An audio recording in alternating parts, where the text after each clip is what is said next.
हमने डोमिशियन के समय में जो सतावट हुआ उसके बारे तक पढ़ा है, और आगे दूसरा सदी में जो ट्राजन सम्राट था तब पहला उस वक़्त पहला शहीद हुआ है बिशप ऑफ अंतियोक इग्नातियोस लिख सकता है। इग्नातियोस को AD 107 में सिंह के सामने उनको डाल दिया गया। प्रभु का दास इग्नातियोस को AD 107 में। और दूसरा है पोलीकार्प आपने सुना होगा। वो बिशप स्मिर्ना का बिशप या स्मिर्ना का कलीसिया चलाने वाला था।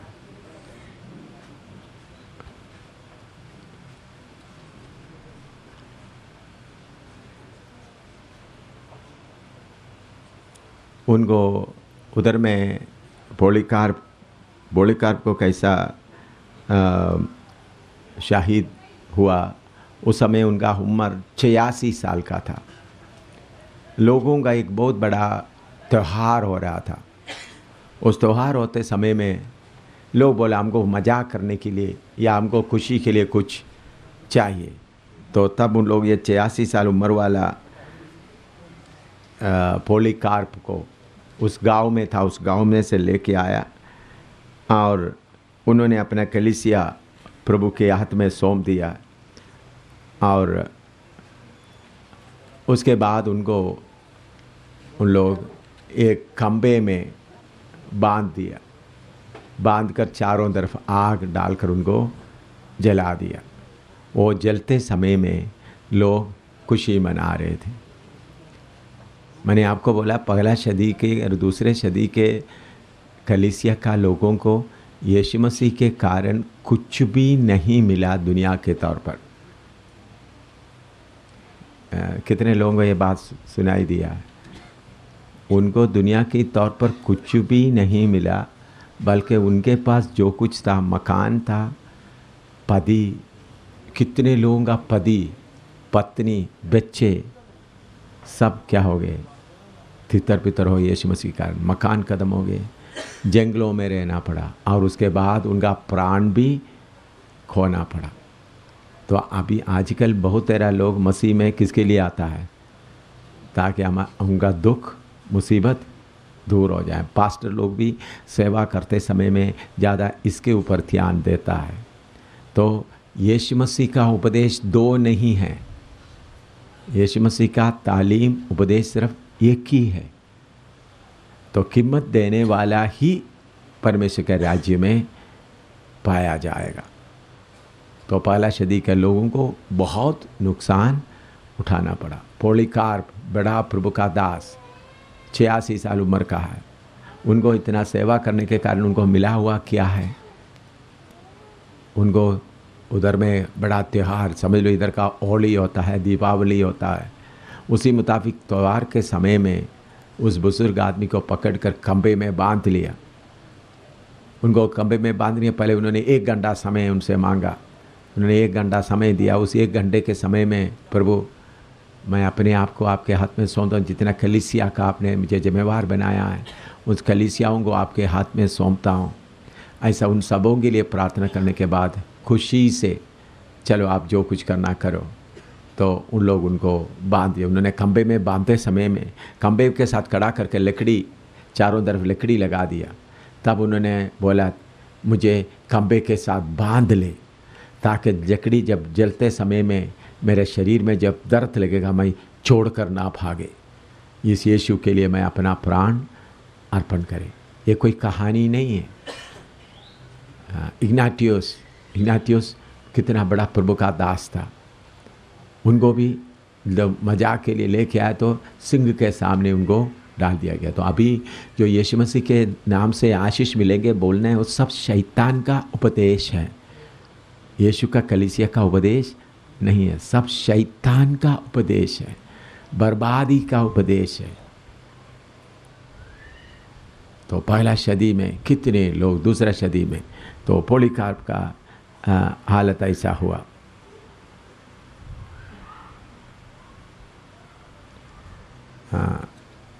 और उसके बाद एम्बरर या शहनशाह या सम्राट मरकस कोरिलियस के समय में AD 161 से लेकर 180 में अफ्रीका में और अफ्रीका के चारों तरफ कितने लोगों को बेरहमी से यीशु मसीह के कारण मार दिया गया, जानवरों के सामने डाल दिया। मजाक के समय में कितने लोगों को, अगर कोई मसीह यीशु मसीह के नाम से कोई भी मिले उनको पकड़ा जाता था। आपको मालूम है प्रेरितों के काम में लिखा है, पौलुस भी क्या करता था, शाऊल भी घर घर में जाकर क्या करते थे, जो जो विश्वासी मिलते उनको पकड़ कर ले जाते थे। फिर भी लोग विश्वास में। आजकल आप लोग प्रभु इनका सिर दर्द दूर करें, प्रभु इनका कैंसर को ठीक करें ताकि विश्वासी बन जाए। आप लोग भी प्रार्थना में लग जाता है। आप लोग भी किसके लिए लग जाता है? प्रभु इनका सिर दर्द दूर कर दें, इनका परेशानी दूर करें ताकि वो विश्वास में आ जाए। ऐसा गलत काम नहीं करना। कितना सेवक सुन रहा है ये बात? यीशु के पास आना सिर दर्द दूर करने के लिए नहीं, बीमारी दूर करने के लिए नहीं। ऐसा जो कोई आता है वो कभी यीशु के लिए खड़ा नहीं होगा, उनके अंदर सही बीज नहीं आएगा। तो शारीरिक नुकसान उठाने के लिए मैंने इस बार दरिवाल में भी आप लोगों को सिखाया गया, कोई मकान बनाना है तो बैठकर क्या करें, पहले हिसाब करें मैं ये सारे काम कर सकता है या नहीं। तो एक एक आदमी यीशु के पास आते समय में आशीषों के लिए नहीं, इसलिए आशीष का प्रचार करते हुए बीमारों को चंगा करने का ऐसा हालत आपका टाइम बर्बाद करेगा। ऐसा लोगों को मैं फिर बोलूँगा तुम सेवा मत करो आगे भाई, तुम्हारा सेवा से बर्बादी के अलावा कोई फ़ायदा नहीं है। शैतान भी क्या करेगा, थोड़ा सा बीमार अच्छा हो गया तो उधर में दरवाज़ा खोल कर देगा, वो तो आप सोचेंगे यही रास्ता, वो तो शैतान की चालाकी है। आपका टाइम को खाने के लिए, आपको टाइम को बर्बाद करने के लिए, ताकि किधर भी थोड़ा सा चंगाई हुआ तो। इसलिए चंगाई के पीछे बिल्कुल, चंगाई और भलाई के पीछे बिल्कुल ना जाइएगा। अगर किसी को तकलीफ़ है तो 1 मिनट प्रार्थना करो, प्रभु इनको तसी दो, फिर उनको देखो, फिर उनके पाप के बारे में बताएं, फिर देखें उनको पाप से छुटकारा पाने का मन है तो ही आपका टाइम बताए, नहीं तो फिर आगे आप बढ़े, नहीं तो आप उधर रह करके आपका टाइम शैतान बेकार बर्बाद करता जाएगा।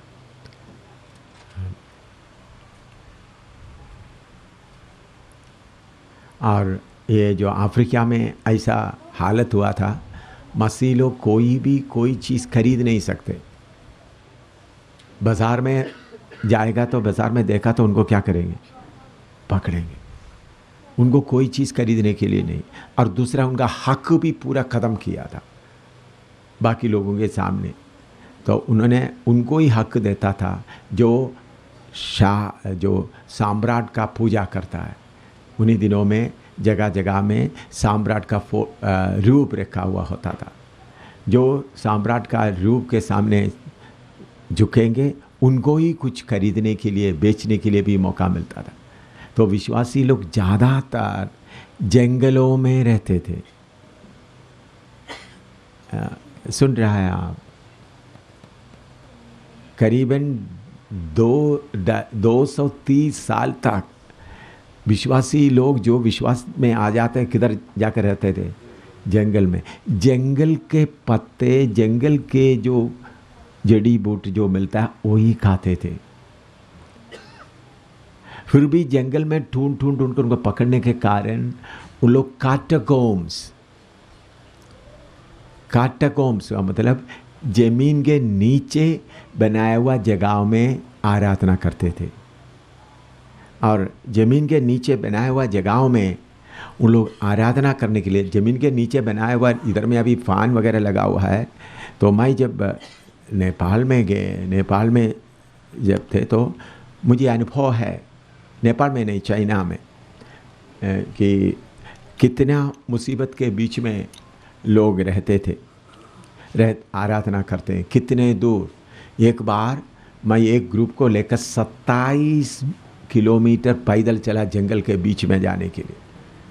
27 किलोमीटर पैदल चला, उधर जाकर उधर बैठ कर के पवित्र आत्मा के लिए प्रार्थना किया। उन लोग सब पवित्र आत्मा से भरपूर हो गए।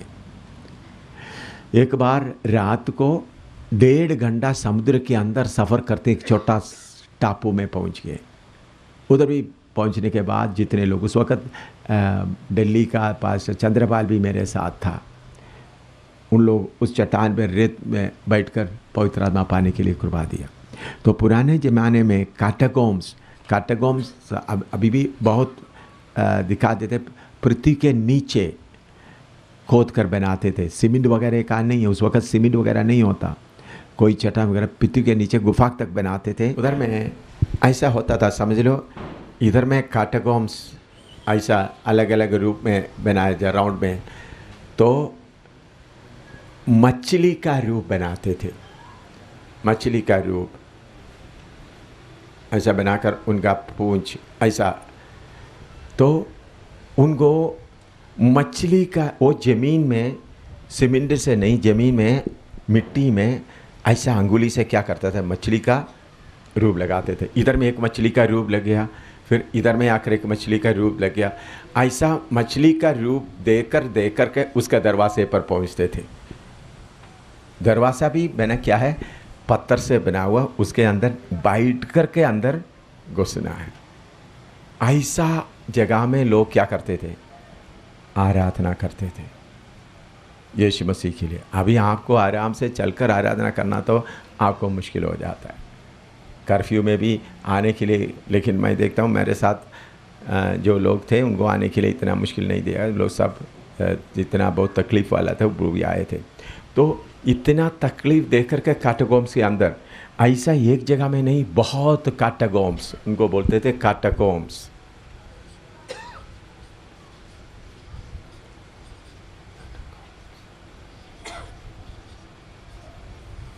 कैटाकॉम्स, इस कैटाकॉम्स के अंदर लोग बैठकर क्या करते थे, आराधना करते थे। तो विश्वास के लिए कितना कीमत देते थे उन लोग।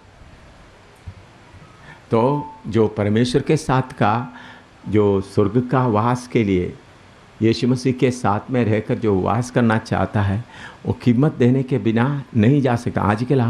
आज शैतान ने क्या कर दिया, बाकी धर्म के देवताओं के पास जाकर पूजा करते वक्त में नौकरी मिल जाता है, बीमारी दूर हो जाते हैं, शादी हो जाता है। इसी मुताबिक मसीह का जीवन भी ऐसा बना दिया। चलो यीशु के नाम में प्रार्थना करें। तो उन लोग क्या सिर्फ देवता बदल दिया, अंदर का स्वभाव को क्या नहीं किया, बदला नहीं। क्या बदल दिया? बहुत लोग कृष्ण को छोड़कर किसको ले लिया, यीशु को ले लिया, या राम को ले लिया, मोहम्मद को छोड़कर यीशु को लिया। ऐसा यीशु को लेने से स्वर्ग में नहीं जाएगा, आपका जीवन पूरा तब्दील होना है। देवता बदलने से स्वर्ग में नहीं जाएगा। आप नरक में जाते वक्त देखेंगे बहुत पादरी लोग नरक में आपको मिलेगा, बहुत अन्य भाषा बोलने वाला नरक में मिलेगा, बहुत प्रचार करने वाले को भी आपको नरक में मिलेगा। आप समझना, जिस यीशु आप थोड़ा सा कष्ट आते वक्त रोता है, वो यीशु किनका कष्ट भी देखा है, जिन्होंने यीशु के कारण जिनका घर क्या हो गया, पूरा तबाह हो गया। बच्चा कहाँ गया मालूम नहीं, पति कहाँ गया मालूम नहीं, पत्नी कहाँ गया मालूम नहीं, जिंदगी में जीवन में दो और एक बार फिर उनको मिलने का मौका नहीं मिलता। जंगल में फिर रहा है, किसके लिए? आनंद जीवन के लिए। आप उसके समान आप बनना है। आप उसके समान नहीं बना तो यीशु के दुल्हन में आप शामिल नहीं होगा। यह अच्छी तरह समझना। ये नहीं चलो अभी बहुत भीड़, अभी तो अमरनाथ में कितना भीड़ जाता है, इसी मतलब यीशु के कलीसिया में भी लोग बहुत भीड़ आता है। ये सब स्वर्ग में जाने वाला नहीं है। पर पादरियों के लिए अच्छा है, थोड़ा पैसा मिल जाएगा पेट भर के, पर पादरी भी खाएंगे, वो पादरी भी किधर जाएंगे, वो सेवक भी किधर जाएंगे। आँख के विश्वासियों को पैसा खा खा के अपने आप को पेट भरा, वो सेवक भी किधर मिलेंगे, नरक की आग में। आपका अन्य भाषा बोलने का आदत से नहीं, यीशु के समान बनना है, यीशु के समान बनना है। उसके बिना सिद्ध होने के बिना किधर नहीं जाएंगे। तो इसलिए मैं आपको बताता हूँ, ये आजकल जो देख रहा है उस बात को ना देखे, वचन को देखे, वचन को समझे, वचन के अनुसार अपने आप को बनने दे। और आपको मालूम है कितने बहनों को क्या कर दिया, कोई नौजवान बहनों को मिलता है विश्वास में, उनको पूरा नंगा कर देता है, नंगा कर दे के उनको सड़क में चलने देता, और बाद में उनको बोलता ऐसा करो। उनका नंगापन को देखकर कितने लोग मज़ा उठाते थे, नौजवान लड़कियों को। फिर भी ऐसा हालत आने पर भी यीशु को छोड़ने के लिए उन लोग तैयार नहीं होते। कितने नौजवान लड़कियों को नंगा करके, मैं आप लोगों को बताया हुआ, चीन में भी मेरे द्वारा उद्धार में आए हुआ बहनों को क्या क्या तकलीफ़ हुआ है, नंगा करके उनको क्या क्या किया गया। मैंने आप लोगों को पहले से बताया हुआ है, तो समय कम होने के कारण आगे। और कितने लोगों को नंगा करके जंजीरों में बांध के रखा था, पागल की तरह, पागल कुत्ते की तरह पेड़ों में बांध के रखता था, और आकर थूकते थे, लोग मारते थे, लोग आकर उनके ऊपर पेशाब कर देते थे। ये सब किस कारण? यीशु। ये सब कोई कहानी नहीं है, असली में हुआ घटना है। इन लोग देखो, यीशु आपको थोड़ा सा परेशानी, थोड़ा सा निंदा आ गया तो फिर आपका गुस्सा इतना आया, आप स्वर्ग में नहीं जाएगा। बाइबल उठाकर घूम रहा है, लेकिन बाइबल में लिखा हुआ मसीह का रूप आपके अंदर आना, नहीं तो आप प्रभु के पास में नहीं जाए। और आपको मालूम है कभी उनको ऐसा करते थे, लोहा आग में अच्छी तरह डालकर लोहे को लाल बनाते। आप देखा होगा जो लोहार के पास में ऐसा लोहा बना करके उनको बोलेगा, उसके ऊपर उनको बिठा देते थे, नंगा करके बिठा देते वक्त आप क्या होगा, पूरा जलता है, लोहा पूरा गरम करके लाल कर उसके ऊपर बिठा देते। ऐसा होते वर भी यीशु को नहीं छोड़ते थे। प्रभु ये बातें क्यों होने दिया? ताकि उनका विश्वास को क्या किया जाए, परखा जाए। यह वचन के अनुसार है। पहले पहला पत्रुस 1:7 पढ़िएगा, पहला पत्रुस 1:7।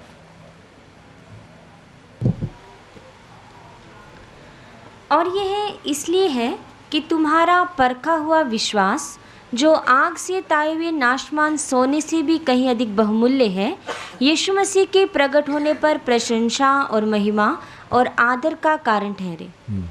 विश्वास का परखना, आपका विश्वास को क्या करना है? परखना। आप क्या सोचते हैं, प्रभु मुझे इधर भी आराम से रहने दो, फिर बाद में मुझे स्वर्ग खोल कर दे। नहीं भाई, स्वर्ग ऐसा लोगों के लिए नहीं है। जिसका विश्वास को परखा गया और जिनका विश्वास परखने में पक्का हो गया, तो आपका विश्वास को परख, ये नहीं हालेलुया बोलते रहो प्रभु के पास। ऐसा लोग स्वर्ग देखेगा नहीं, सेवक लोग नहीं जाएगा।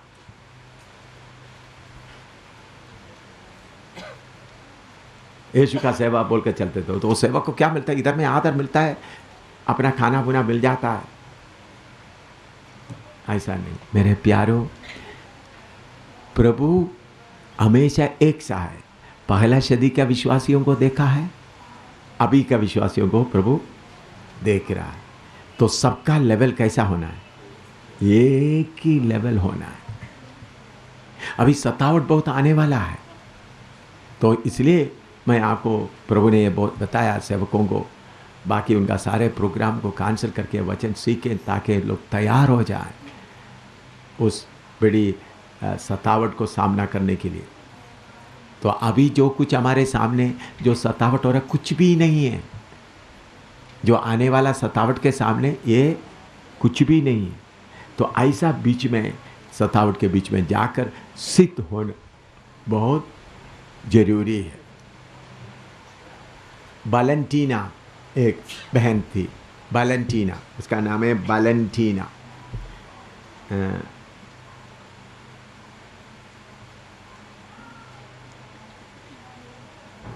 उनको दिन भर पूरा बहुत मारा, फिर भी वो नहीं मारा। फिर शाम को उनको एक पेड़ में बांधा, बांधने के बाद जंगली जानवर को उनके सामने खोलकर भेज दिया। तो जंगली जानवर आकर उनका शरीर को पूरा खाया। ऐसा उन्होंने इस दुनिया छोड़कर चले गया वैलेंटीना।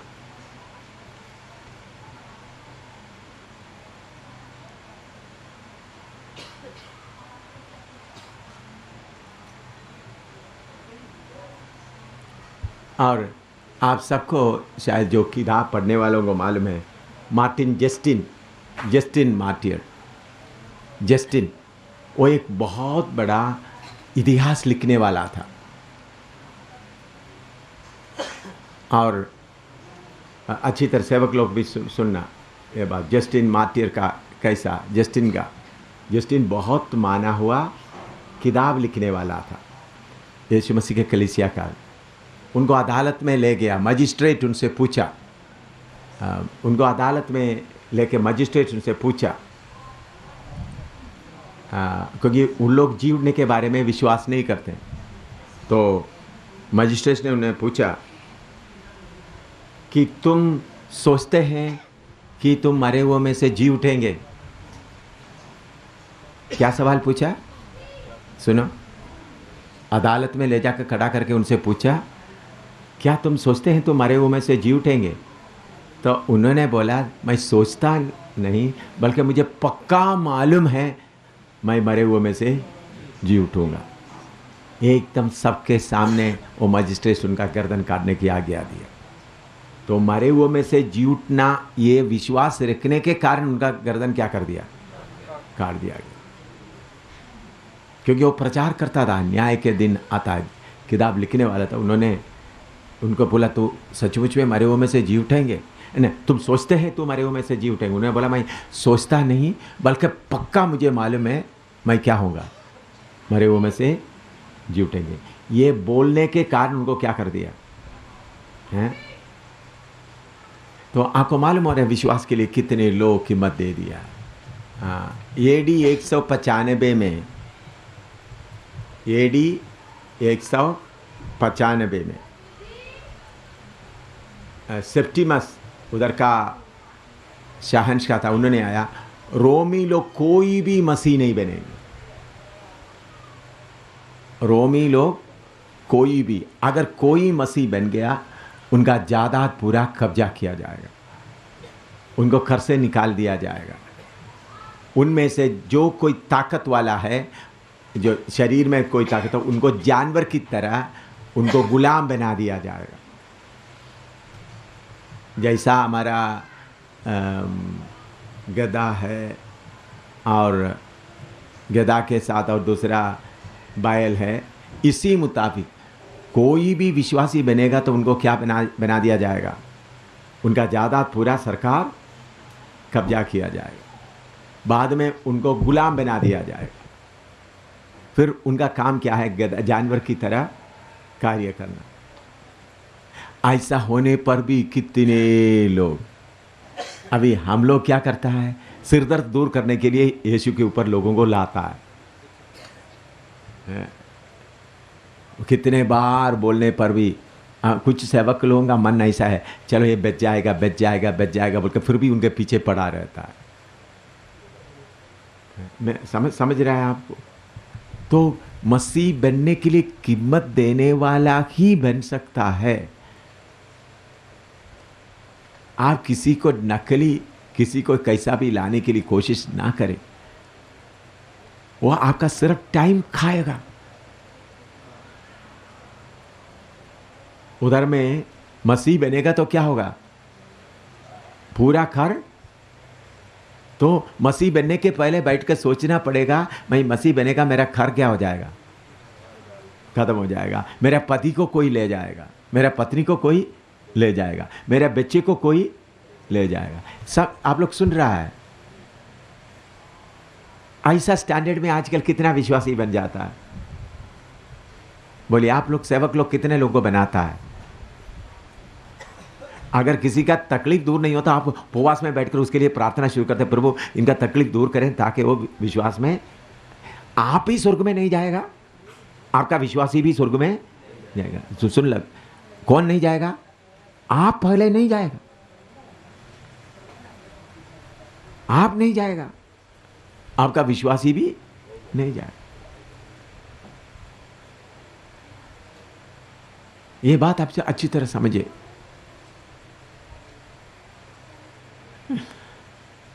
कितने लोग होश में ये बातें सुन रहा है? बार बार आपको ये बातें सुनाने के लिए मौका नहीं मिलेगा। मैं आप लोगों का सेवा के द्वारा ये मैं देखना चाहता हूं, सच्चा सेवक कितना है।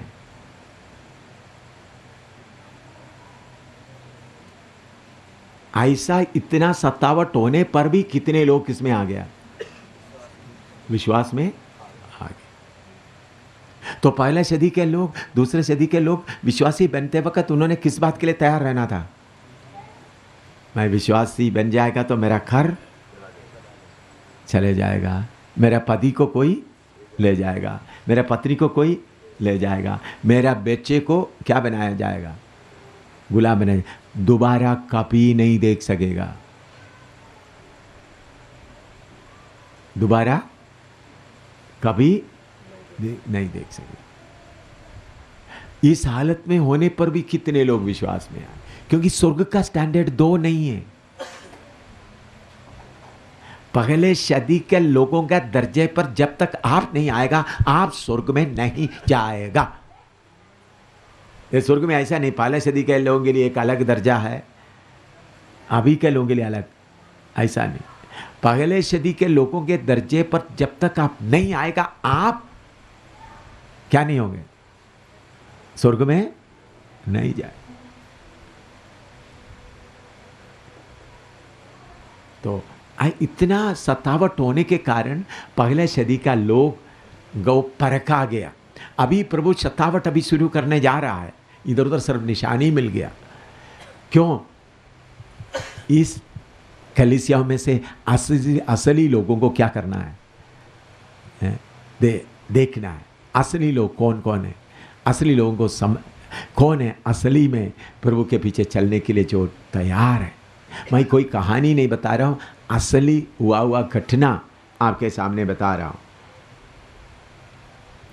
कितने विश्वासी लोगों को लटाते थे, नंगा करके लटाते थे, फिर लोहा, अच्छी तरह लोहा आग में उसको पूरा क्या करता है, गर्म करने के बाद लटाकर उनका पेट में ऐसा लगाते थे नीचे तक। कितने विश्वासी पेट में, छाती में। तो बोलता है लोहा इतना गर्म करके लाते वक्त बोलता है यीशु को छोड़ दो, तुमको छोड़ेंगे। न बोला नहीं, लोहा लाकर इतने कितने लोग और कितने विश्वासियों को खड़ा करके, जो अभी ने हिंदू जो सिख लोगों को गुरुओं को आरे से चीरा, मुसलमान लोग, वो एक दो घटना था। लाखों के तादाद में विश्वासियों को आरे से चीरा गया, लाखों के तादाद में। जैसा आरे से क्या करता है, चीरता है। कितने विश्वासी। एक बहन का गवाही मैं बताना चाहता हूं।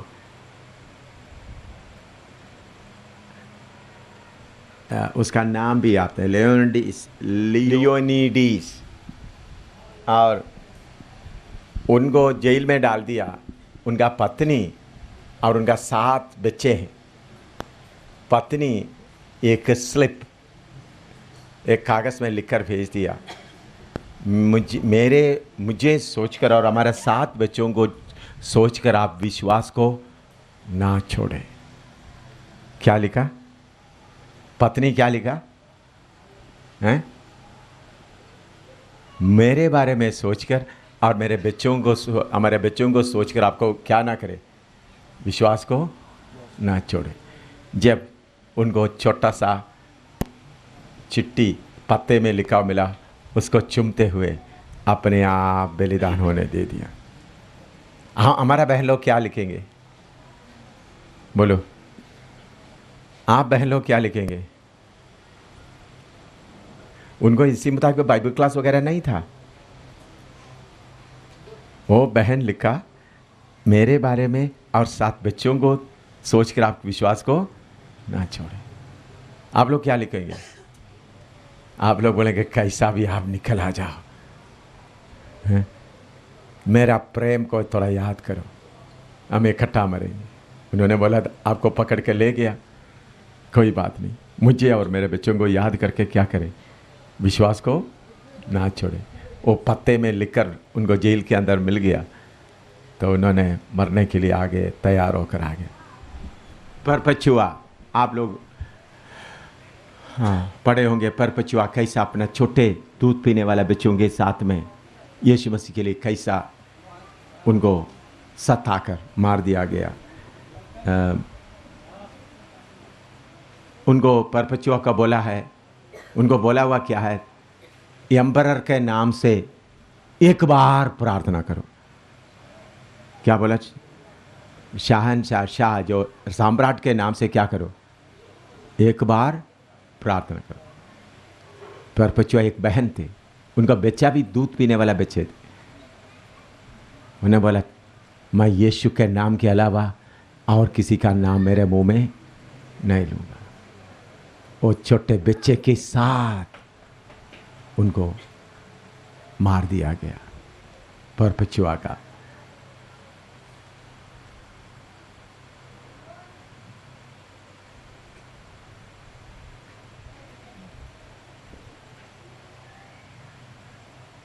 और कितने लोग बपतिस्मा लेकर आते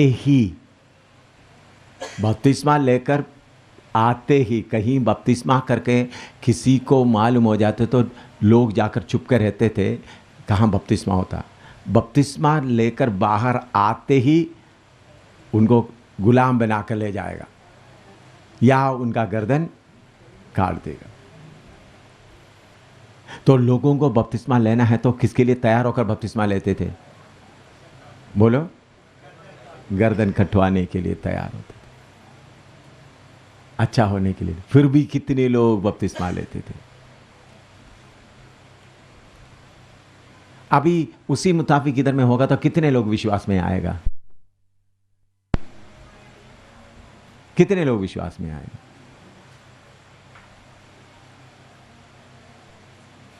हम सोचते हैं हमारा थोड़ा शरीर का तकलीफ देखते हुए हम बोलते हैं हमसे मुश्किल है। मैं भी इसी मुताबिक कीमत देने वाला बने, आराम करने वाला नहीं प्रभु, कीमत देने वाला बने।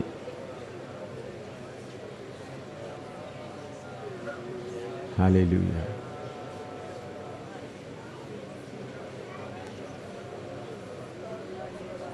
ये आराम का जिंदगी नहीं, कीमत देने वाला जिंदगी है। अभी एडी 312 में शैतान ने क्या किया? एडी 312 से लेकर 326 के दौरान, एडी 312 से लेकर 326 के बीच में क्या हुआ?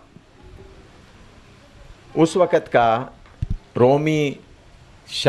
रोमी सम्राट था कॉन्स्टेंटाइन, एम्परर कॉन्स्टेंटाइन। इन्होंने लड़ाई लड़ रहा था मालवियन ब्रिज के मालवियन ब्रिज। ये मालवियन ब्रिज एक पुल नहीं है, एक जगह का नाम है। उधर में लड़ाई के लिए आगे जाते समय में शैतान ने किया हुआ एक चालाकी, उन्होंने आसमान में एक सलीब देखा और सलीब देखने के बाद उनको किसी ने बोल रहा है, ये सलीब लेकर तुम लड़ाई के लिए जाओ, तुम जीतोगे। तो उन्होंने एकदम क्या किया, उनके फौज के जो कपड़े में और उनका सामान जो ले जाता है उसमें और उनका हथियारों पर सलीब का निशान लगाया और सलीब का निशान लेकर जाकर लड़ाई लड़ा। वो दुश्मन पूरा हार गया, वो जीत गया। उसके बाद ये सलीब का निशान, सलीब को कौन, सलीब के बारे में कौन सोचते हैं तक, तो मसीह लोगों के बारे में मुझे उनको मालूम हो गया। तब उन्होंने क्या किया, उस वक्त तक मसीह लोगों को सताते थे, उन्होंने एक नया ऑर्डर निकाला, विश्वासियों को किसी को भी सताना नहीं। और उन लोग उस समय में बहुत बड़ा मंदिर, जो सूरज को पूजा करने वाला मंदिर होते थे, उस वक्त उन लोग सूरज का पूजा करते थे, उस मंदिरों को मसीह लोगों के आराधना का जगह बना दिया। तो मसीह लोग उस वक्त का जो लालच वाला मसीह लोग सब उसको स्वीकार किया। उन लोग समझा हमारा कष्ट दूर हो गया, अभी हम आराम से जीवन बिता सकते, तो उस साम्राज्य के साथ शामिल हो गया। उस समय से कलीसिया का अंधेरा का दिन आरंभ हो गया। उस समय तक सब सतावट सहने वाले थे, लेकिन आस्ता आस्ता कलीसिया में शरीर का सुख शैतान लेके आए। क्या लेके आए? शरीर का सुख और आराम का जीवन लेके आए। तो असली विश्वासियों में से ज्यादातर लोग साम्राज्य के ग्रुप में फंस गया। पहले वो लोग किधर आराधना करते थे? काटकोम में, ज्यादातर जमीन के नीचे का जगह में। अभी साम्राज्य ये निशान ले लिया, तो अभी आराधना किधर हो रहा है? उनका सूरज का मंदिर, सूरज का मंदिर में आराधना शुरू। उन लोग बोला, देखो परमेश्वर हमारा प्रार्थना सुन लिया। तो कष्ट को सहने चाहने वाला अलग हो गया, सुख को चाहने वाला अलग हो गया। कलीसिया में दो फिरका हो गया, सुख को चाहने वाला अलग हो गया, कष्ट को चाहने वाला अलग हो गया। फिर क्या हुआ? कॉन्स्टेंटाइन, फिर मैं आगे जाकर रोमन कैथोलिक कलीसिया का उत्पन्न, कहाँ उसका आरंभ हुआ, उसको पूरा, उसका पहला बिशप कौन था, कैसा पूरा इतिहास आपको बताएंगे, कहाँ से आगे आया, कैसा है, तब आपको और क्लियर इसको बारे में बताएं। मैं उस बिशप का नाम और दूसरा उसका जो कौन सा डेट से शुरू हुआ, जो मैं आपको सिखाएंगे। आप जाकर रोमन कैथोलिक का बड़े बड़े मामूली पादरियों ये बात मालूम नहीं, बड़े बड़े लोगों को पूछ सकता है कैसा ये हुआ। तो आज भी आप जाकर देखें, रोमन कैथोलिक का भी हो या सीएनआई का हो, गिरजा अगर कैसा होता है बोलो, उसका मुंह पूरब की ओर होता है। हर जगह में आप देखें, गिरजाघर बनाएगा तो किधर में होता है, उसका मुंह किधर के होता है?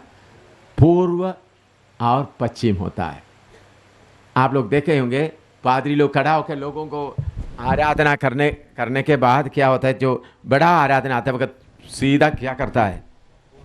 पूर्व की ओर। अब तो विश्वासी लोग उनको क्या देखता है? उनका पीठ देखता है। ऐसा देखा नहीं देखा आप लोग?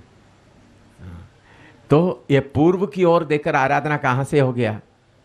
जब कॉन्स्टेंटाइन जो सूरज को पूजा करने वाला आया, तब से आया है पूर्व का। आप कहीं भी जाकर देखो, रोमन कैथोलिक का भी हो, जो सीएनआई का हो, सब कलीसिया किधर को बनाया हुआ है? पूर्व और पश्चिम। उनका पादरी खड़ा होने का जगह, जो देकर प्रार्थना करने का जगह किधर का, ताकि सारे विश्वासी किधर की ओर देकर आराधना करें। हाँ, प्रभु यीशु मसीह कहा है 2 या 3 मेरे नाम से इकट्ठा होता है, मैं उनका पूर्व में आता हूँ। हैं, किधर आता है? मैं उनके बीच में आता हूँ। तो रोमन कैथोलिक कलीसिया खुद 7 करोड़ विश्वासियों को खत्म किया। कम से कम कितना? 7 लाख नहीं, 7,000 नहीं, 7 करोड़ सही विश्वासियों को क्या किया? खत्म किया। उनका जायदाद पूरा। आज रोमन कैथोलिक क्यों इतना अमीर बनकर रहता है? सारे कलीसियाओं का धन दौलत उन्होंने क्या कर दिया? लूट कर ले लिया। वो सब मैं इतिहास के तौर पर आपको वो सब्जेक्ट आ रहा है। उस रोमन कैथोलिक कलीसिया का बुनियाद कैसा बना, बुनियाद से पूरा। तो रोमन कैथोलिक कलीसिया ही खुद 7 करोड़ विश्वासियों को खत्म किया है। यह अन्य जाति का शहनशाह एम्परर के अलावा जो सम्राट जितने लोगों को खत्म किया, उसके अलावा कितना लोगों को खत्म किया। ये जो सत्तावट बढ़ते समय में कुछ फायदा हुआ। एक है विश्वासियों के अंदर का सील के लिए हिंदी में क्या बोल सकता है? जोश या सील के लिए क्या बोल सकता है? जलन। वो पक्का बने रहा। सील इस DAL, सील, जलन। हाँ, यीशु के लिए एक जलन रहता था। हैं? बहुत तेरा विश्वासियों की यीशु के लिए कोई जलन ही नहीं रहता। जलन, जो कष्ट उठाने वालों को एक जलन आता है विश्वासियों के। और दूसरा, उनके अंदर आने वाला नए आसमान नए जमीन के बारे में एक उम्मीद बढ़ता गया, क्योंकि उनका जमीन जायदाद सब छीन कर ले गया, बच्चा को बर्बाद कर दिया, पत्नी को ले गए या पति को ले गए। फिर उनके अंदर क्या रहा? यीशु आएगा, नया पृथ्वी में नया आसमान में यीशु के साथ रहेंगे। उम्मीद बढ़ता गया। और तीसरा बात है, व्यक्तिगत जीवन में पवित्रता ही ज्यादा रहा। व्यक्तिगत जीवन में क्या रहता था ज्यादा? पवित्रता है। मैं पवित्र रहूं, मैं यीशु के लिए पवित्र रहूं। और सबसे बड़े, विश्वासियों के बीच में एक मन बना रहा। क्या रहा? है एक मन। क्योंकि अभी कुछ है ही नहीं। पति को कहीं ले जाता है, पत्नी को कहीं ले जाता है। विश्वासी लोग आपस में एक शरीर का अंग बनकर रहते थे, एक मन। अभी आप देख लो, आपका पति पत्नी और जमीन से सबसे आपको अलग करेगा तो एक मन आएगा? नहीं आएगा। मेरी सवाल आपको समझ में नहीं आया। आपको पत्नी को कहीं इधर से भेज दे, आपके बच्चों को और कहीं भेज दे, आपका घर से आपको निकाल दे, मैदान में खड़ा कर दे, हैं? तो देखने के लिए मकान नहीं, पत्नी नहीं, बच्चे नहीं, फिर देखने के लिए नस्ती में खड़ा हुआ भाई है या नस्ती में खड़ा हुआ बहन है, तो एक मन आएगा? नहीं आएगा। मेरी बात समझ में आया? समझ आया आपको? नहीं, मेरे ख्याल में आपको, जब तक ये मेरा मेरा मेरा मेरा मेरा रहेगा तो तब तक एक मन नहीं होगा। मेरा पति, मेरा पत्नी, मेरा मकान, मेरा कपड़ा, मेरा। तो इसलिए एक मन आने के लिए प्रभु ने बोला सब अपने आप को क्या करे? इनकार करे। तो बहुत लोग बोलते प्रभु क्यों? मेरे प्यारों, अगर आप एक मन बनेगा तो ही शरीर का अंग बन सकता है। तो पहले सदी के लोग एक मन बनकर रहा। क्यों? जमीन भी है ही नहीं। विश्वासी बन गया तो जमीन ज्यादा ले जाता है। विश्वासी बन गया तो पति को अलग कर देता, पत्नी को अलग कर देता, बच्चे को अलग कर देता। तो फिर क्या रहता था? एक मन। तो इसलिए खास 4 बात ये सतावट के कारण बने रहा। सबसे पहले विश्वासियों के अंदर क्या रहता था? जलन रहता था। दूसरा, उम्मीद, होप रहता था। तीसरा, व्यक्तिगत जीवन में पवित्रता है। पांचवा क्या था? विश्वासियों के बीच में आपस में एक मन रहता था। हालेलुया। ये आप भूल जाओगे इस समझ में। कितने बात दोबारा बताइए। जो सतावट के कारण कलीसिया में क्या क्या आया है? सबसे पहले क्या आया? सबके अंदर एक गैरत, ये जलन। दूसरा, आने वाले नया पृथ्वी, नया आसमान के बारे में एक आशा आ गया। तीसरा, पवित्रताई के लिए व्यक्तिगत जीवन में पवित्रता। चौथा क्या था? एक मन। अभी भी हमारे बीच में वो आना तो प्रभु को क्या करना पड़ेगा? हैं? बोलो। आपका घर को तोड़ना पड़ेगा। हैं? सुना? कितने लोग सुना? आपका घर को आपका अपना अपना बोलता हुआ उसको क्या करना पड़ेगा? तोड़ना पड़ेगा। प्रभु को ये कार्य करना पड़ेगा, तभी एक मन। नहीं तो फिर भी मेरा मेरा मेरा मेरा मेरा। हाँ, सब हम एक है, लेकिन असली बात में आते वक्त मेरा मेरा मेरा। अभी इधर सुने, मैं प्रभु का धन्यवाद देता हूँ।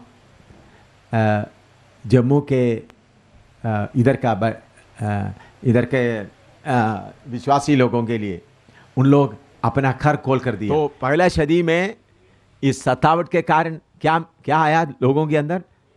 एक जलन आया। दूसरा, आशा आया। तीसरा, व्यक्तिगत पवित्रता आया। चौथा क्या है? विश्वासियों के अंदर एक मन आया। तो इन्हीं दिनों में वही चाहिए। थोड़ी देर प्रार्थना करें, फिर दूसरा विषय। अभी खत्म नहीं हुआ, विषय शुरू करेंगे। थोड़ा प्रार्थना करें। सतावट से हम डरने का जरूरत नहीं, सतावट से फायदा ही होता है। शैतान को हम बोलें, शैतान तुम्हारा इन बातों से हमको फायदा ही होता है, फायदा ही होता है, रुकावट नहीं होता, फायदा ही होता है। मकान छीन लिया जाए, जमीन छीन लिया जाए, पत्नी को ले जाया जाए, पति को ले जाया जाए, बच्चों को ले जाया जाए,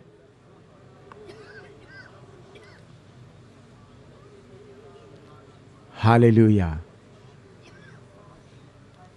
हालेलुया। अच्छा, अभी ये लिखने वाला यूहन्ना, ये यूहन्ना यीशु मसीह का चेला था और याकूब का भाई था। ये यूहन्ना कौन थे? यीशु मसीह के चेले थे और याकूब का भाई। और उन्होंने साबित किया हुआ कलीसिया, ये क्या? स्मिर्ना। अंग्रेजी हिंदी में क्या है? स्मिर्ना ही है। स्मिर्ना, परगमस,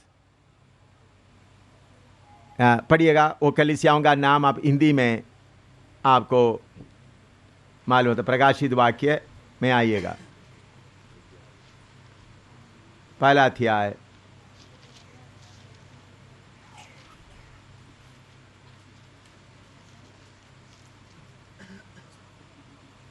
उसका 11वां पद पढ़िएगा। उधर में कलीसिया का नाम लिखा हुआ है। प्रकाशित पहला अध्याय उसका 11।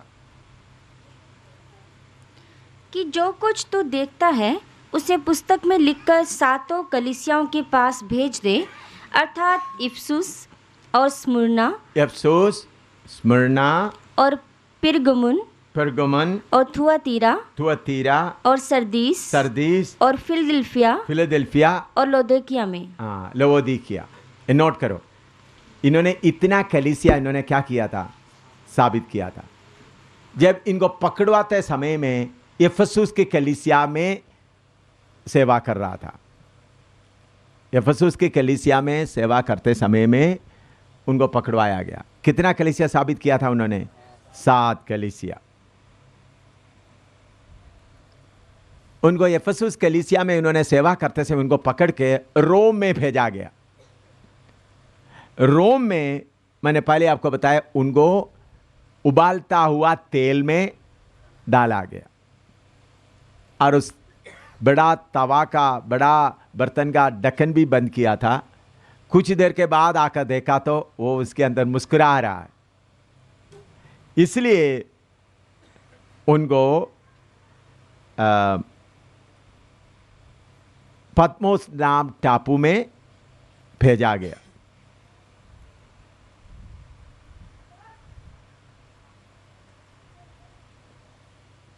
डोमिशियन, एम्परर डोमिशियन, कौन उनको पत्मोस टापू में भेजा गया? डोमिशियन, एम्परर डोमिशियन। और उसके बाद डोमिशियन इनको पत्मोस टापू में भेजा गया। डोमिशियन के बाद दूसरा नेरवा नाम एम्परर या सम्राट आ गया, उनको दोबारा बुलाया। यीशु के चेलों में साधारण मौत हासिल किया हुआ एक ही व्यक्ति यूहन्ना है। बाकी सबका मौत कैसा था? हैं? बहुत सब शहीद हो गए। लेकिन इनको शहीद होने के पहले इनको किधर डाला था? जलता हुआ तेल में, उबालता हुआ तेल में डाला था। उसके बाद उनको पत्मोस नाम टापू में भेजा गया था। फिर नेरवा, ये डोमिशियन शहंशाह उनको भेजा था या सम्राट भेजा था। लेकिन बाद में पत्मोस टापू से कौन उनको वापस बुलाया? नेरवा।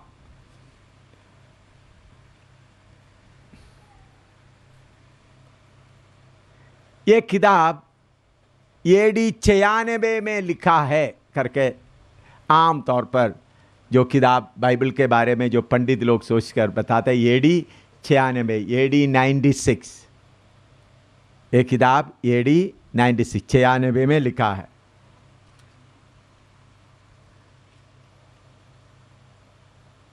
इसका अथॉरिटी ये क्या है?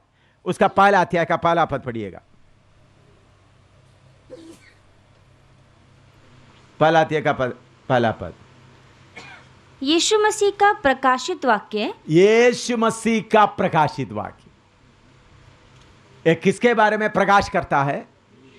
यीशु मसीह, the revelation of Jesus Christ. अंग्रेजी में लिखने वाला लिख सकते हैं revelation of Jesus, authority, revelation of Jesus Christ. तो इंट्रोडक्शन, पहला शब्द क्या है? यीशु मसीह का प्रकाशित वाक्य।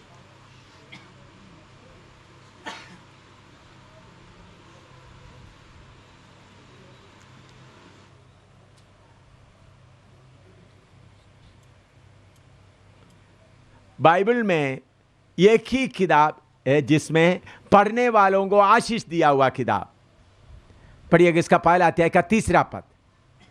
पहला अध्याय का तीसरा पद। धन्य है वह जो इस भविष्यवाणी के वचन को पढ़ता है और वे जो सुनते हैं और इसमें लिखी हुई बातों को मानते हैं। एक ही किताब है।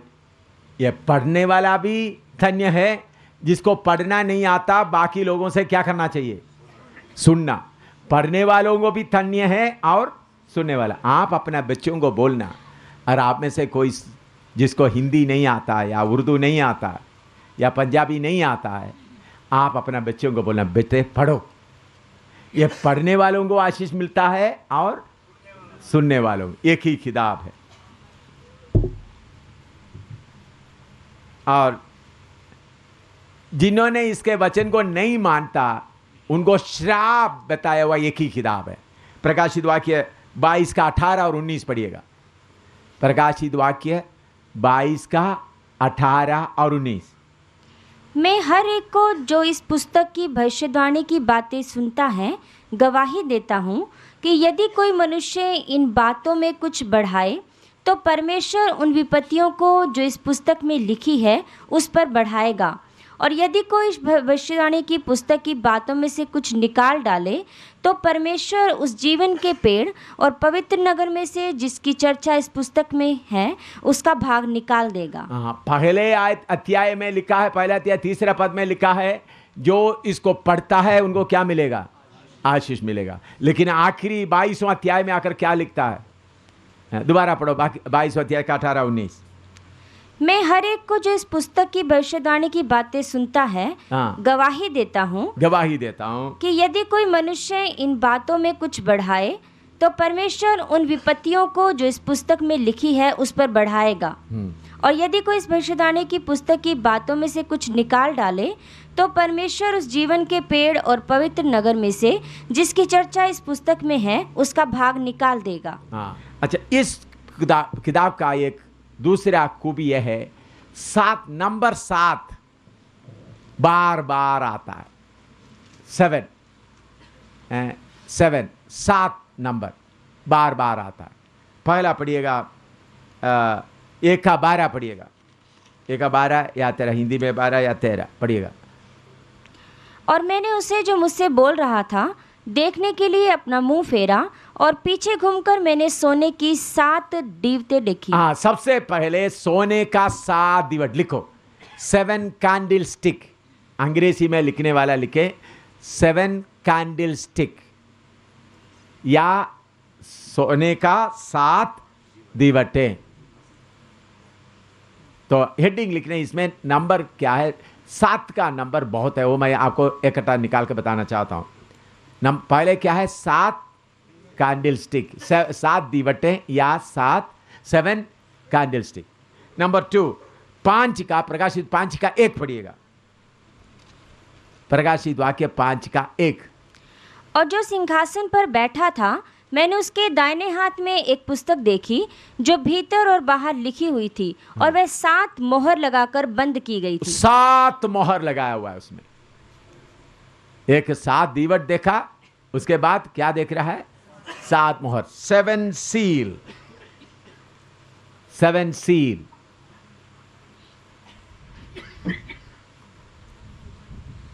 लिख दिया। तीसरा, पहला अध्याय का 11 पढ़िएगा, पहला अध्याय का 11। कि जो कुछ तू देखता है उसे पुस्तक में लिखकर 7 कलीसियाओं के पास 7 कलीसिया क्या है, 7 कलिसिया, 7 चर्चेस लिख दो। और 10 का 3 पढ़िएगा, प्रकाशित 10 का 3, 10 का 3। और ऐसे बड़े शब्द से चिल्लाया जैसा सिंह गरजता है। और जब वह चिल्लाया तो गर्जन के 7 शब्द सुनाई दिए। गर्जन के 7 शब्द, 7 ट्रम्पेट्स, 7 थंडर्स, ट्रम्पेट नहीं, 7 थंडर्स, 7 थंडर्स या 7 गर्जन। कितना गर्जन है, 7 गर्जन, 7 थंडर्स या 7 गर्जन। 15 का 1 पढ़िएगा,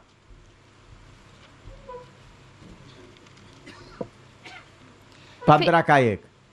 फिर मैंने स्वर्ग में एक और बड़ा और अद्भुत चिन्ह देखा, अर्थात 7 स्वर्गदूत। 7 स्वर्गदूत, उधर में भी क्या मिला है, 7 स्वर्गदूत। 7 का नंबर बाद में, इसका मैं एक्सप्लेन बाद में आपको करेंगे। 7 स्वर्गदूत। और 17 का 9 पढ़िएगा, 17 का 9। उस बुद्धि के लिए जिसमें ज्ञान है यही अवसर है, वे 7 सिर 7 पहाड़ हैं। 7 सिर 7 पहाड़। 2 बात उधर है, 7 सिर और 7 पहाड़। अभी प्रकाशित 8 का 2 पढ़िएगा। और मैंने उन 7 स्वर्गदूतों को जो परमेश्वर के सामने खड़े रहते हैं देखा और उन्हें 7 तुरियां दी गई। 7 तुरियां दिया गया, 7 ट्रम्पेट्स,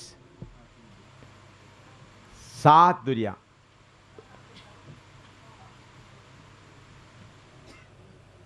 उसका 3 में थोड़ा सा पढ़िएगा। और एक और चिन्ह स्वर्ग पर दिखाई दिया, और देखो एक बड़ा लाल अजगर था जिसके 7 सिर और 10 सींग थे, और उसके सिरों पर 7 राजमुकुट थे। वो भी है उधर में, मैं वो पढ़ा नहीं था, इसमें है 7 राजमुकुट, 7 सिर है और 7 क्राउन्स। हाँ हाँ, 12 का 3 में है। फिर 15 का 7 पढ़िएगा। और उन चारों प्राणियों में से एक ने उन 7 स्वर्गदूतों को परमेश्वर के जो युगानुयुग जीवता है प्रकोप से भरे हुए 7 सोने के कटोरे दिए। 7 वायल्स या 7 कटोरे, 7 कटोरे।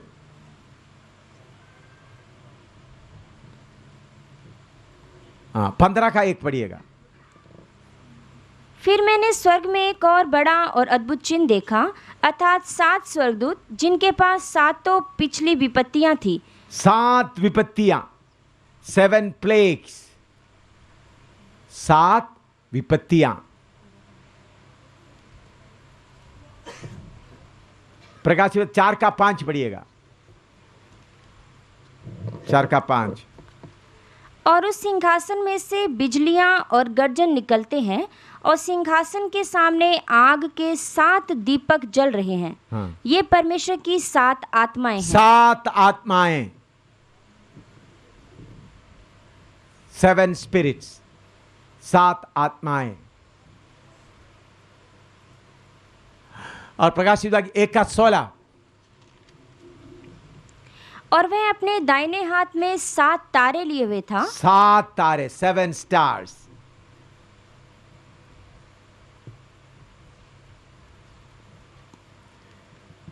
ये पहला अध्याय, दूसरा अध्याय, तीसरा से लगातार नहीं लिखा मैंने, विषय के साथ इसको क्या किया है, अलग अलग किया। वो बाद में एक्सप्लेन करते हुए तो आपको मालूम होगा। नहीं तो पहला अध्याय में कितना 7 बोला ऐसा बताना था, लेकिन मैंने इसको क्या किया है, विषय का पहला अध्याय में फिर 22वां समझ, बाद में आपको समझते समय में कैसा ये जुड़ता है करके मालूम होगा।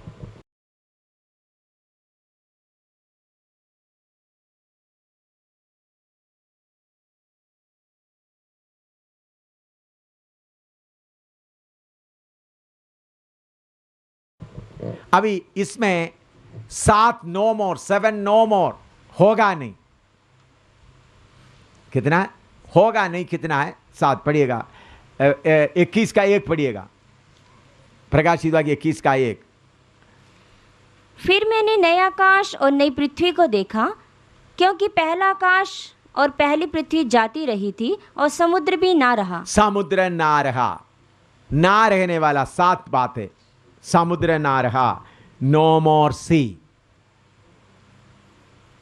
21 का 4 पढ़िएगा।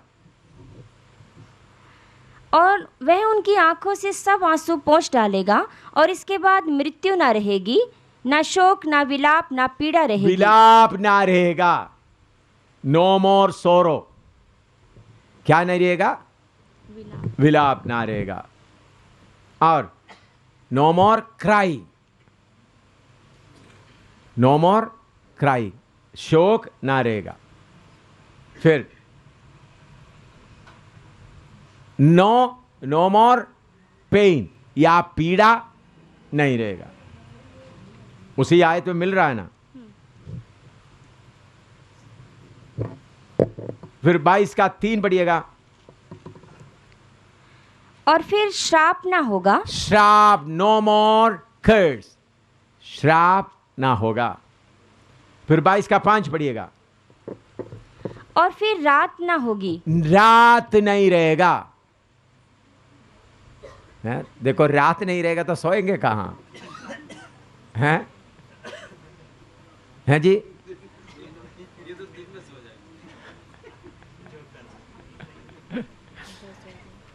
अच्छा, 21 का 4 पढ़िएगा दोबारा। और वह उनकी आंखों से सब आंसू पोंछ डालेगा, और इसके बाद मृत्यु ना रहेगी। मौत ना रहेगा। मौत में आखिरी में लाया। देखो, 7 नो मोर है, 7 ना रहेगा। एक, समुद्र ना रहेगा, मातम या विलाप ना रहेगा, शोक नहीं रहेगा, पीड़ा नहीं रहेगा, श्राप नहीं रहेगा, रात नहीं रहेगा, मौत नहीं रहेगा। कितना हो गया? 7 मिल गया ना। इधर में 7 का बहुत बात मिलता जुलता है। कौन कौन सा 7 बोलिएगा? समुद्र नहीं रहेगा, विलाप नहीं रहेगा, शोक नहीं रहेगा, पीड़ा नहीं रहेगा, श्राप नहीं रहेगा, रात नहीं रहेगा। हाँ, जिसको रोने का मन है इधर ही रो, उधर में जाकर रोने के लिए मौका नहीं है। ठीक है ना। जिसको रोने का मन है रो, जिसको सोने का मन है इधर ही सो जाओ, उधर में जाकर प्रभु रोते समय बोलना, प्रभु स्वर्ग में तो आकर मुझे रो नहीं सकता, चलो भाई इधर में खूब रोता है। ऐसा सबने रोने वाला उधर जाएगा ही नहीं रोने वाला इधर ये नहीं, प्रभु मैं खूब रो गया, नहीं। रोने वाला आदत उधर रोते रोते, आनंद करने वाला उधर भी आनंद करेगा, रोने वाला तो उधर रोना नहीं रहेगा, मौत नहीं रहेगा, श्राप नहीं रहेगा, है? रात भी नहीं रहेगा। हालेलुया। इसलिए हम दिन के संतान बनना है? इसलिए वचन में लिखा है क्या बनना है? दिन के संतान बने रहे, रात का संतान नहीं, दिन के संतान। उसका आत्मिक अर्थ बहुत है। उत्पत्ति में जो बात हम देखते हैं उसका एकदम उल्टा हमको प्रकाशित वाक्य मिलता है। अभी उत्पत्ति में परमेश्वर सूरज को बनाया, लेकिन 22 का 5 पढ़िएगा, प्रकाशित 22 का 5। और फिर रात ना होगी और उन्हें दीपक और सूर्य के उजियाले का प्रयोजन ना होगा। पहले पृथ्वी में क्या चाहिए था? सूरज। और नया पृथ्वी में सूरज का जरूरत है। उधर का रोशनी कौन है? सूरज कौन है? हम लोग। परमेश्वर सिर्फ नहीं, मैं और आप कौन है? सूरज की तरह उधर चमकेंगे। हम हैं उधर का सूरज। जो पहला पृथ्वी में सूरज का जरूरत था, अभी नया पृथ्वी में क्या नहीं चाहिए? सूरज का जरूरत नहीं। और दूसरा 22 का 3 पढ़िएगा, श्राप नहीं रहेगा। पहला पृथ्वी में क्या आ गया था? श्राप आ गया था। पहला उत्पत्ति में शैतान को देखता है, लेकिन प्रकाशित 20 का 10 पढ़िएगा। और उनका भरमाने वाला शैतान आग और गंधक की उस झील में, जिसमें वह पशु और झूठा भविष्यद्वक्ता भी होगा, डाल दिया जाएगा। शैतान को क्या कर दिया जाएगा? आग और झील में डाल दिया जाएगा। उत्पत्ति में शैतान का काम, इसीलिए शैतान इतना जोर से प्रकाशित वाक्य के किताब में देखो, उसमें शैतान का अंध दिखाई देता है। उनको किधर में डाल दिया जाएगा? आग और झील में। और 21 का 27 पढ़िएगा। और उसमें कोई अपवित्र वस्तु या घृणित काम करने वाला या झूठ का गढ़ने वाला किसी रीति से प्रवेश ना करेगा। कोई पाप किधर नहीं रहेगा। नया तक उत्पत्ति में क्या आता है? पाप आता है। प्रकाशित वाक्य में पाप नहीं। नया पृथ्वी आते वक्त पाप नहीं रहता। अच्छा 22 का 2 पढ़िएगा।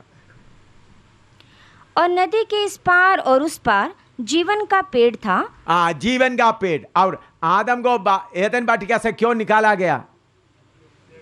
जीवन का पेड़ का फल ना खाए। देखो, एदन वाटिका में जीवन का पेड़ बंद हो जाता है, प्रकाशित वाक्य में जीवन का पेड़ शुरू होता है। फर्क समझ में आया? एदन वाटिका में जीवन का पेड़ का बंद हो जाता है और प्रकाशित वाक्य में जीवन का पेड़ आरंभ हो जाता है। उत्पत्ति में परदीसा खो गया, लेकिन प्रकाशित वाक्य में पैराडाइज या परदीस फरदोस खो गया, लेकिन प्रकाशित वाक्य में फरदोस मिल गया। उत्पत्ति में शैतान का जय है। आदम को कैसा उन्होंने कब्जा किया। प्रकाशित वाक्य में शैतान का पूरा बर्बादी अंत है। उत्पत्ति में शैतान का जय और प्रकाशित वाक्य में शैतान का अंत।